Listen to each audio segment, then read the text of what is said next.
Hey, what's up, everybody? This is Charles. I want to welcome you guys to another episode of the Dreamerspro Show, where we cover everything from sports, hot topics, classic debates, entertainment, and where we give you guys a fresh perspective on things and how we see them. And in today's episode is a tough one for me. The topic is, was Shannon Sharpe absolutely right about the Clippers?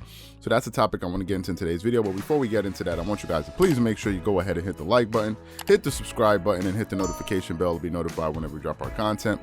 Also, make sure you go ahead and check out Dreamerspro Max, an online sports community that we created, a place where you can go and start basketball discussions, chat live during games like we've been doing all playoffs long.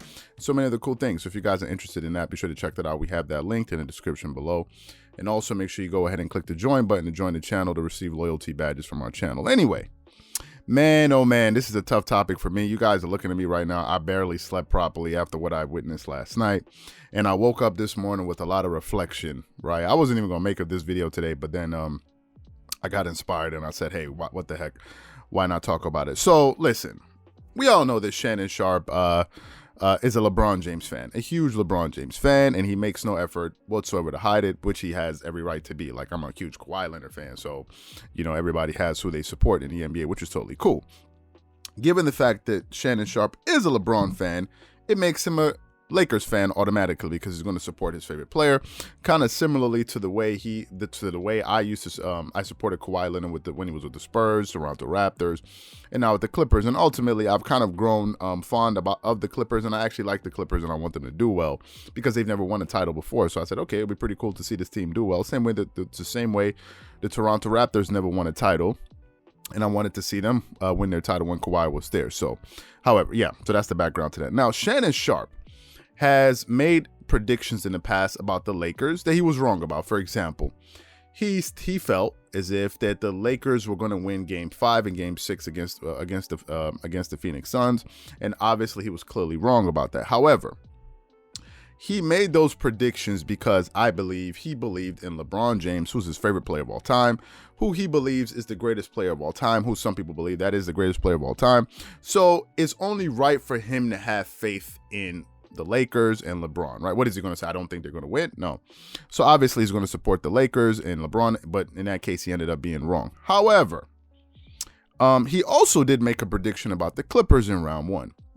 If you guys remember, after the Clippers dropped the first two games at home, then they went and won the next game.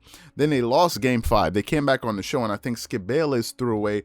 That was the day Skip Bayless threw Kawhi Leonard's shoes in the trash can, and Shannon Sharpe was on there laughing. This, I think, with the I think these were the pink New Balances or whatever. So he threw them in the trash can, and Shannon Sharpe did this and this and this, and you know, Skip Bayless was like, "I'm off the bandwagon. I'm gone, and this and this and this and this and this, whatever. I'm out of here." And Shannon Sharpe was like, "No, listen, Skip. I think they're going to win Game 6. Now, Game 6 was supposed to be on a Friday, if I'm not mistaken. So that means they weren't going to be able to do a show on Saturday to kind of have a thing. And then he felt like the Clippers would win Game 7, and Skip Bayless completely just jumped ship, and he thought Game 6 was going to be ugly. That's what Skip Bayless said. And the Clippers came back, bounced back, and won 2 games.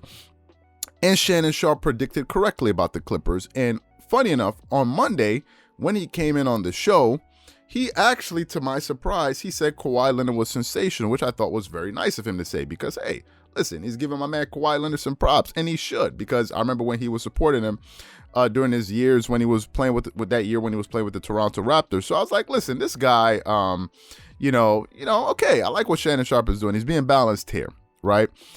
Then it was time for the Clippers to go into the second round, and Shannon Sharpe did make some predictions about the Clippers, and he said, listen, Skip, I don't feel very confident in this team, and I don't feel very confident in Paul George, right? He did say that. But me going into this series, you know, after seeing Game 2, Game 1, I kind of felt like that got away from them. That was a winnable game.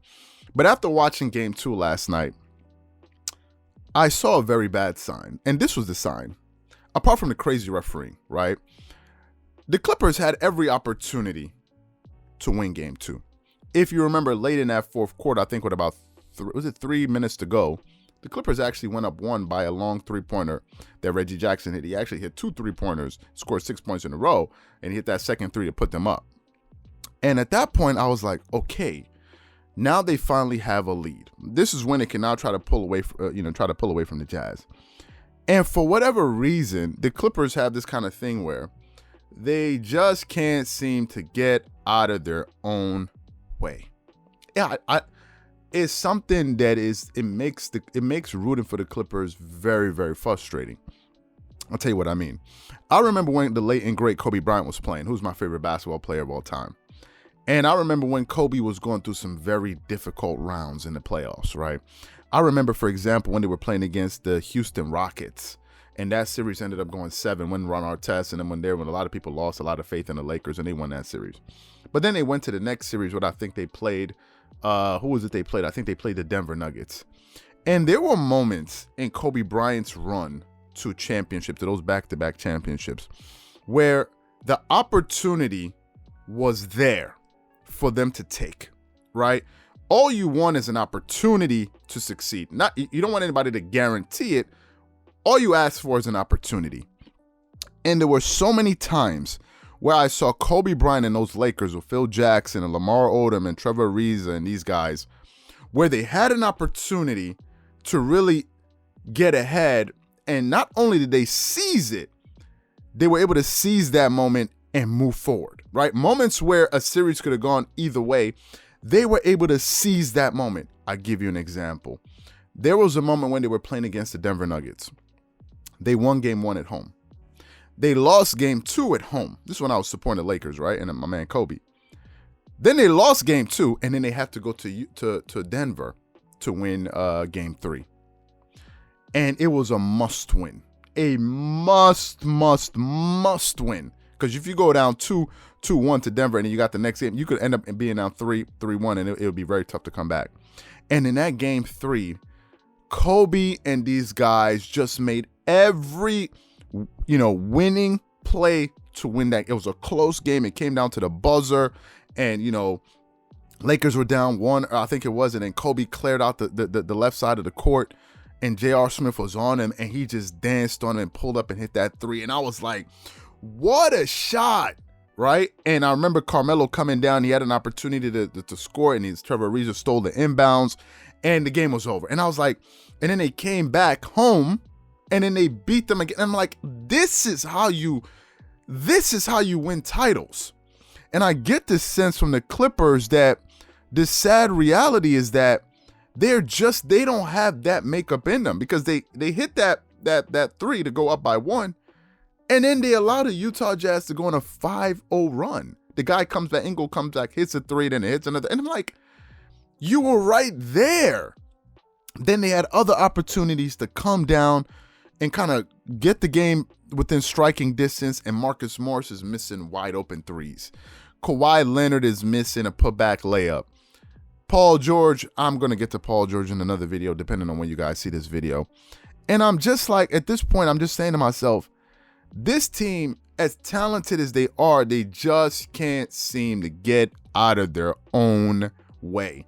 If it's not bad coaching, it's a silly play. And I'm just like, is Shannon Sharpe right about this team? Is this something that I'm missing?